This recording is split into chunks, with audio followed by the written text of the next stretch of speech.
नमस्कार, SBT news में आपका स्वागत है। पेश है 15 दिसंबर शुक्रवार दोपहर 3:15 राजस्थान की 15 बड़ी खबरें।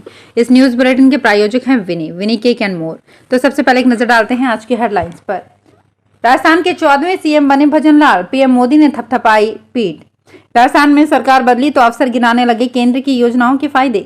भजन लाल शर्मा को गहलोत ने दी दोहरी बधाई। संसद में घुसपैठ पर विपक्ष का प्रदर्शन, सोनिया निलंबित सांसदों से मिले और अब शिक्षकों को करने होंगे ये 2 जरूरी टेस्ट पास। और अब खबरें विस्तार से। राजस्थान को आज 14वां सीएम मिल गया। राज्यपाल ने भजन लाल शर्मा को मुख्यमंत्री पद की शपथ दिलाई।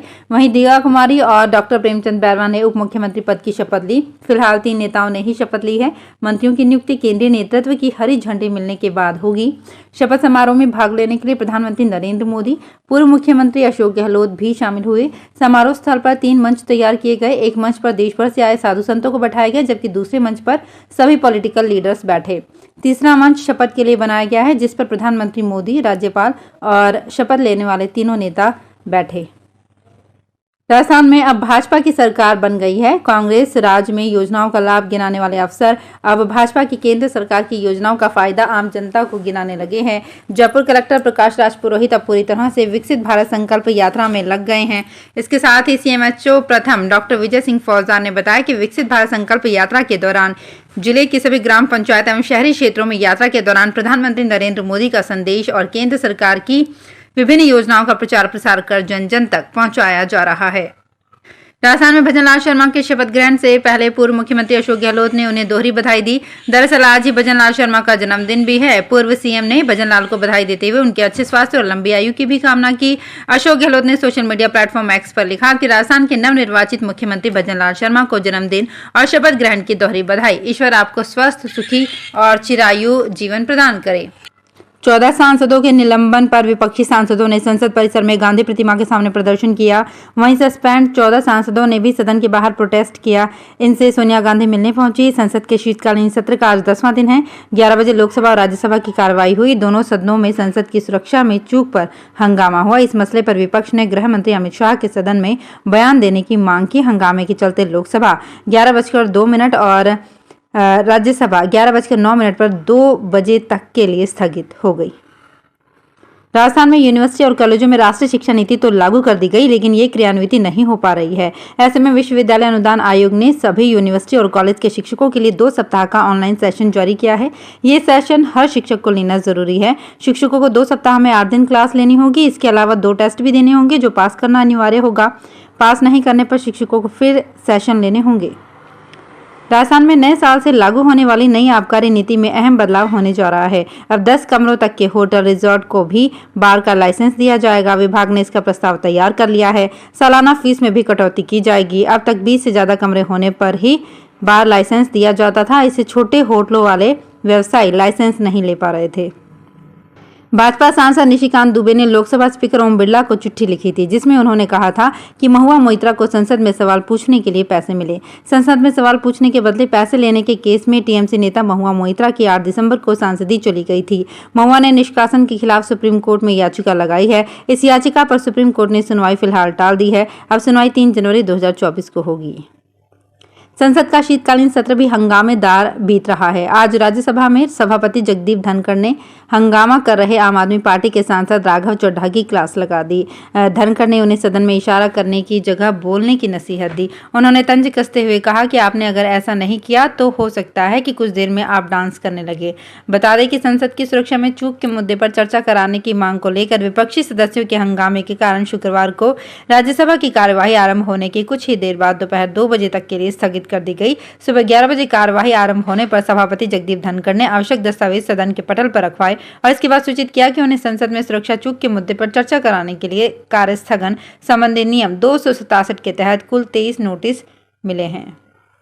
ईरान ने गुरुवार को कहा कि वो भारत और सऊदी अरब सहित 33 देशों के लिए वीजा की आवश्यकताओं को हटा रहा है। इसका मतलब ये हुआ कि अब ईरान की यात्रा के लिए भारतीय नागरिकों को वीजा की आवश्यकता नहीं होगी।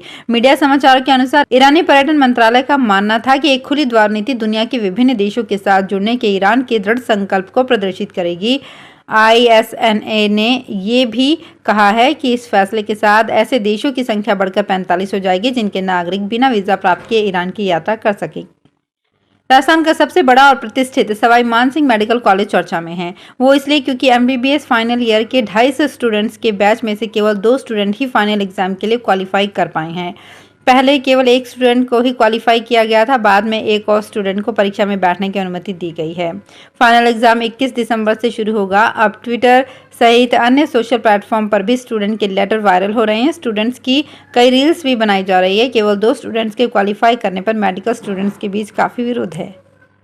राजस्थान उच्च न्यायालय जोधपुर के आदेश के अनुसार 25 दिसंबर से 31 दिसंबर तक अधीनस्थ न्यायालयों में शीतकालीन अवकाश घोषित किया गया है। राजस्थान उच्च न्यायालय जोधपुर के आदेश के अनुसार 25 दिसंबर से 31 दिसंबर तक अधीनस्थ न्यायालयों में शीतकालीन अवकाश घोषित किया गया है। जिला एवं सेशन न्यायाधीश, अपर जिला एवं सेशन न्यायाधीशों के न्यायालय इस अवधि में बंद रहेंगे। अब राजस्थान में डबल इंजन की सरकार है। अगर सरकार अलवर जिले में खनिज संपदा का खनन करने देने का निर्णय लेते हैं तो ये रोजगार के बहुत सारे अवसर ला सकता है और सरकार के खजाने को भरने में भी मदद कर सकता है। अलवर जिले में सोना, चांदी, तांबा और सीसा जैसे बहुमूल्य खनिजों के प्रचुर भंडार हैं। अलवर जिले को लाभ नहीं मिल सका है, लेकिन वे अब तक इनका अधिकतम लाभ नहीं उठा पाए हैं। राजस्थान के 50 लाख से अधिक युवा हर साल प्रतियोगी परीक्षाओं में बैठते हैं। युवाओं की कई मांगे पिछली कांग्रेस सरकार ने पूरी की, लेकिन कई अधूरी है। राजस्थान के पूर्व सीएम अशोक गहलोत जो काम नहीं कर पाए या धरातल पर नहीं उतरे, वे काम नए सीएम भजन लाल से प्राथमिकता के आधार पर चाहते हैं। 16 ऐसी प्रतियोगी परीक्षाएं हैं जिनमें पदों की संख्या बढ़ाना, अटकी भर्ती और संविदा से हटाए कर्मी की मांगों का निस्तारण प्रमुख है। ज्यादातर में बजट की जरूरत नहीं है। आदेश और मॉनिटरिंग से लाखों युवाओं का काम हो सकता है। राजस्थान में आधार कार्ड पर लिखी जन्म तिथि अब मान्य नहीं होगी। उसके साथ अब जन्म प्रमाण पत्र पेश करना होगा। ये नई व्यवस्था 1 दिसंबर से भारतीय विशिष्ट पहचान पत्र ने शुरू की है। आधार में जन्म दिनांक में संशोधन कराकर तारीख, महीना, वर्ष बदलकर होने वाले फर्जीवाड़े को रोकने के लिए ये कदम उठाए गए हैं। अब स्कूल, कॉलेज में एडमिशन या पासपोर्ट बनवाना, सभी जगह आधार सिर्फ पहचान दस्तावेज के रूप में काम आएगा। राजस्थान के मुख्यमंत्री भजनलाल शर्मा के पैतृक गांव में गुरुवार को प्रशासन ने रास्तों को दुरुस्त कराया है। अमेरिकी पोखर के पास मेन रास्ते में हो रहे गड्ढे पर मोरम डाली गई है। इसके अलावा नायक पट्टी, चौथैया आदि इलाकों में भी मोरम डाली गई है। भरतपुर गांव के कुछ लोगों ने सफाई अभियान भी चलाया है। इसके अलावा भरतपुर में जवाहर नगर स्थित सीएम भजनलाल शर्मा के घर के आगे लगे ट्रांसफार्मर को हटवाया गया है। उल्लेखनीय है कि घर के आगे लगे ट्रांसफार्मर को हटवाने के लिए शर्मा कई साल से प्रयासरत थे। एप्लीकेशन दी और अधिकारियों से कहा भी, लेकिन सुनवाई नहीं हुई। किंतु सीएम बनते ही बिजली विभाग के अधिकारियों ने बिना किसी आदेश से गुरुवार को घर के आगे लगा ट्रांसफार्मर हटा दिया। इस कार्रवाई को सुरक्षा कारणों से बताया जा रहा है। तो फिलहाल इस बुलेटिन में इतना ही। फिर हाजिर होंगी कुछ और बड़ी खबरों के साथ। अगर आप भी अपने आसपास की छोटी बड़ी और महत्वपूर्ण खबरों से अपडेट रहना चाहते हैं तो सब्सक्राइब कीजिए हमारे चैनल एसपीटी न्यूज को और प्रेस कीजिए बेल आइकन पर।